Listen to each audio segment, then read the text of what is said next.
नमस्कार बच्चों, education guidance for student with के में आपका स्वागत है। तो आज हम बिल्ली का बिलंगुड़ा यह पाठ देखने वाले हैं। इस पाठ का हम विभाग दूसरा देखने वाले हैं। पहले विभाग में हमने देखा कि किस तरह से लेखक बिल्ली से परेशान होते हैं। लेखक का नौकर अमरू बिल्ली को पकड़ लेता है और उसे छोड़ने के लिए चला जाता है, लेकिन अमरू के साथ ऐसा क्या होता है जिस वजह से लोग उसे मारने को दौड़ते हैं, वो हम इस पाठ में देखने वाले हैं। तो चलिए पाठ की शुरुआत करते हैं। लेकिन उससे पहले बच्चों, यदि आप मेरे चैनल पर नए हैं तो मेरे चैनल को लाइक, शेयर और सब्सक्राइब ज़रूर करें। तो चलिए पाठ की शुरुआत करते हैं। अमरू को कुछ कहना नहीं पड़ा। उसके पीछे कुछ आदमी आ रहे थे। उन्होंने मुझे सारा मामला समझा दिया। बात यह हुई कि जैसे अमरू कंधे पर बोरी लटकाए बिल्ली को बाहर छोड़ने जा रहा था, कुछ लोगों को शक हुआ कि बोरी में बच्चा है। दो आदमी चुपके चुपके उसके पीछे हो लिए। उन्होंने देखा कि बोरी अंदर से हिल रही है। बस उन्हें विश्वास हो गया कि इस बदमाश ने किसी बच्चे को पकड़ा है। अमरू स्वभाव से अल्पभाषी है, कुछ मस्खरा भी है। वह चुप रहा। देखते देखते 50 आदमी इकट्ठे हो गए। उनमें से एक चिल्लाकर कहने लगा, घेर लो इस आदमी को। यह बदमाश उसी गिरोह में से है जिसका काम बच्चे पकड़ना है। उस जगह से पुलिस थाना भी बहुत दूर नहीं था। एक आदमी लपक कर थाने गया और वहां से थानेदार और एक सिपाही को बुला लाया। थानेदार को देखते ही एक उत्साही दर्शक अपने कुर्ते की बाहें ऊपर चढ़ाते हुए बोला, दरोगा जी, ऐसा नहीं हो सकता कि आप इस बदमाश को चुपचाप यहाँ से ले जाएं और कानूनी कार्रवाई के आड़ में इसे हवालात के मज़े लेने दें। पहले इसकी जी भर के मरम्मत होगी। गजब नहीं है कि भरे मोहल्ले से बच्चे उठा लिए जाए। 2 दिन हुए पास वाली गली से एक बच्चा गुम हो गया। देवनगर से तो कई उठवाए जा चुके हैं। आप बाद में इसके साथ जो चाहे करें, पहले हम लोग इसकी पिटाई करेंगे।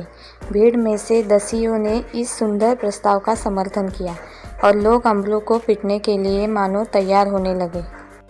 यहाँ पर कठिन शब्द है अल्पभाषी यानी बहुत कम बोलने वाला, मस्खरा यानी मजाकिया, गिरोह यानी समूह, उत्साही यानी उत्साह से भरा हुआ। देखो बच्चों, यहाँ पर लेखक कहते हैं कि अमरू को कुछ बताने की ज़रूरत ही नहीं पड़ी।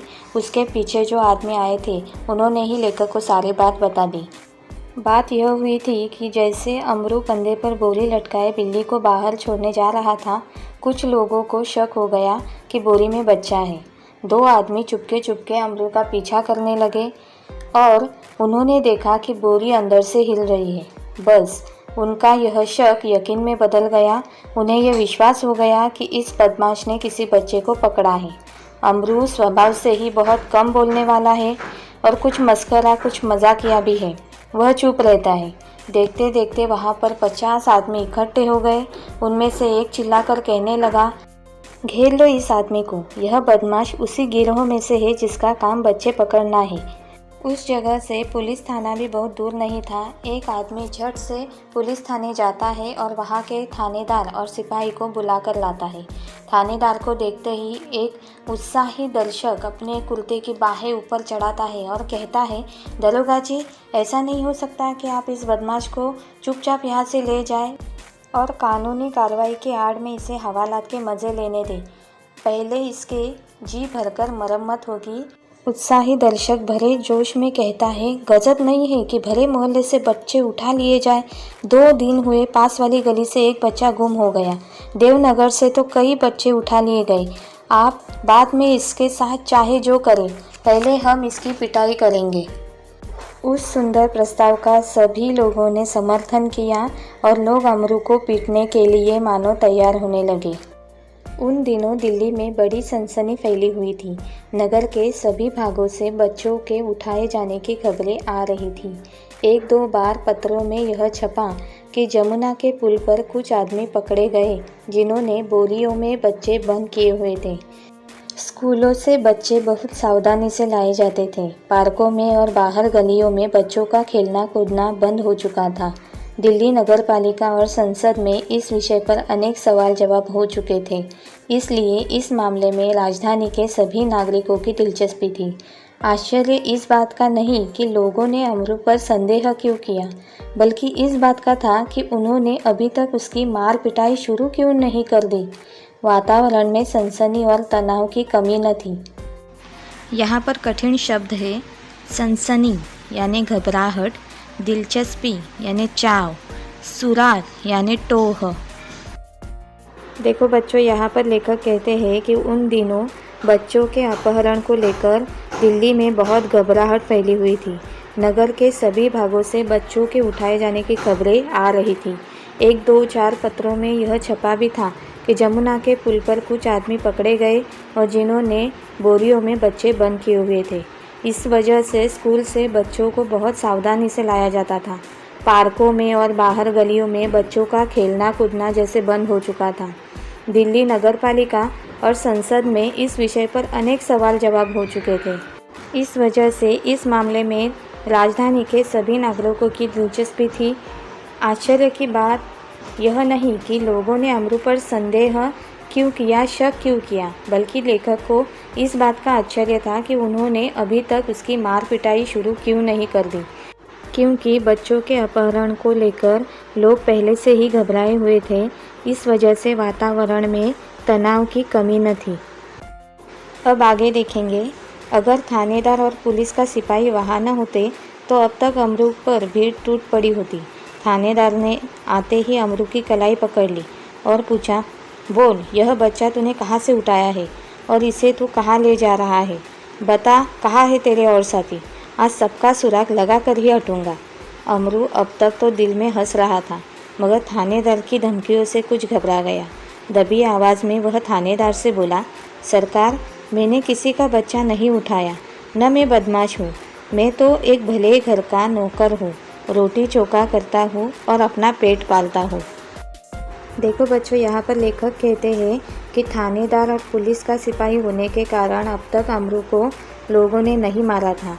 थानेदार ने आते ही अमरू की कलाई पकड़ ली और उससे वह पूछताछ करने लगे कि बोल, तूने ये बच्चा कहाँ से उठाया है, तू इसे कहाँ लेकर जाने वाला है, तेरे और कौन कौन साथी है? थानेदार कहता है कि आज मैं सबका सुराग लगा कर ही रहूँगा, मैं आज सबूत इकट्ठा करके ही रहूँगा।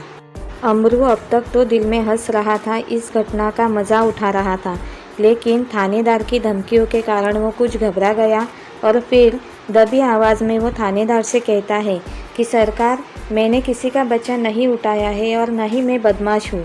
मैं तो एक भले घर का नौकर हूँ, जहाँ पर रोटी चौका करने का काम करता हूँ और अपना पेट पालता हूँ। अब आगे देखेंगे, जो आदमी थानेदार को बुलाकर लाया था क्रोध में आकर बोला, क्यों बकता है बे?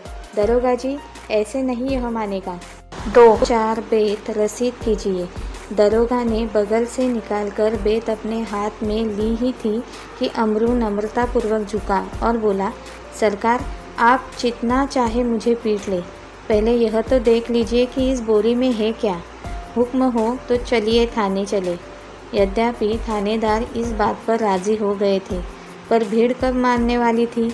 लोग चिल्ला उठे, हरगिज़ नहीं, ऐसा कभी नहीं होगा। हम सब इस आदमी की बदमाशी के गवाह हैं, मामला कभी दबने नहीं देंगे। थानेदार डर गए कि उनकी नीयत पर लोगों को शक हो रहा है। उन्होंने अमरू से कहा, अच्छा, बोरी नीचे रखो, इसका मुंह खोलो। यहाँ पर कठिन शब्द है बेत यानी डंडा, रसीद करना यानी चाटा आदि लगाना, हरगिज़ यानी बिल्कुल, कभी, नियत यानी इरादा। देखो बच्चों, यहाँ पर लेखक कहते हैं कि जिस आदमी ने थानेदार को बुलाया था वो गुस्से में आ जाता है और कहता है कि क्यों कुछ भी कहता है। दरोगा जी, यह ऐसे नहीं मानेगा, 2-4 डंडे इसे दीजिए, तभी यह अपना गुनाह कबूल करेगा। दरोगा ने फिर बगल से अपनी बेत निकाली, अपना डंडा निकाला, उसे हाथ में लेने ही वाला था, तब अमरू नम्रतापूर्वक झुक जाता है और कहता है कि सरकार, आप चाहे मुझे जितना पीट ले, लेकिन पहले ये तो देख लीजिए कि वो इस बोरी में है क्या। हुक्म हो तो चलिए थाने। इस बात के लिए थानेदार राज़ी हो गए थे, लेकिन वहाँ पर जो भीड़ जमा हो गई थी वो इस बात के लिए राज़ी नहीं थे। लोग चिल्ला उठे कि हरगिज़ नहीं, ऐसा कभी नहीं होगा, हम इस आदमी की बदमाशी की गवाह है, मामला हम कभी दबने नहीं देंगे। थानेदार भी उनकी बातों से डर गए कि शायद लोगों को उनकी नीयत पर शक होने लगा था। उन्होंने अमरू से कहा, अच्छा बोरी को नीचे रखो, इसका मुंह खोलो। अमरू शांतिपूर्वक नीचे बैठ गया और धीरे से उसने बोरी का मुंह खोल दिया। जैसे ही बोरी का मुंह खुला, बिल्ली का बिलंगुड़ा छलांगे मारता हुआ एक तरफ भाग गया और लोग देखते ही रह गए। थानेदार की भी समझ में न आया कि अब क्या करे। वह थाने की तरफ मुड़ा और एक तांगे वाले की पीठ पर बेत मारते हुए बोला, जानते नहीं कि रास्ते में तांगा खड़ा नहीं करना चाहिए। इस प्रकार अपने झेप मिटाने का यत्न करते हुए दरोगा जी चले गए और अमरू हंसता हुआ घर वापस आ गया। यहाँ पर कठिन शब्द है झेप मिटाना यानी लज्जित होना, यत्न यानी प्रयत्न प्रयास। देखो बच्चों, यहाँ पर लेखक कहते हैं कि लोगों ने अमरू को थाने में जाने से मना किया, इसलिए थानेदार ने बोरी को वही खोलने के लिए अमरू से कहा। अमरू शांतिपूर्वक नीचे बैठ जाता है और धीरे से बोरी का मुंह खोल देता है। जैसे ही बोरी का मुंह खुल जाता है, बिल्ली का बच्चा छलांगे मारते हुए एक तरफ भाग जाता है और लोग उसे देखते ही रह जाते हैं, आश्चर्यचकित हो जाते हैं। थानेदार की भी समझ में नहीं आता कि वो अब क्या करे। वह भी थाने की तरफ मुड़ जाता है और एक तांगे वाले की पीठ पर डंडा मारते हुए कहता है कि जानते नहीं, रास्ते में तांगा खड़ा नहीं करना चाहिए। इस तरह वह अपनी लज्जा को मिटाने का प्रयत्न करता है। दरोगा जी चले जाते हैं और अमरू हंसता हुआ घर वापस आ जाता है। देखो बच्चों, गलतफहमी के कारण कभी कभी ऐसी विकट परिस्थिति उत्पन्न हो जाती है कि तूफान खड़ा हो जाता है। प्रस्तुत कहानी में एक गृहस्वामी चूहों से छुटकारा पाने के लिए बिल्ली पालते हैं। इससे घर के चूहे तो खत्म हो जाते हैं, पर बिल्ली एक समस्या बन जाती है। वह घर की चीज़ों का नुकसान करने लगती है। वे उससे छुटकारा पाना चाहते हैं।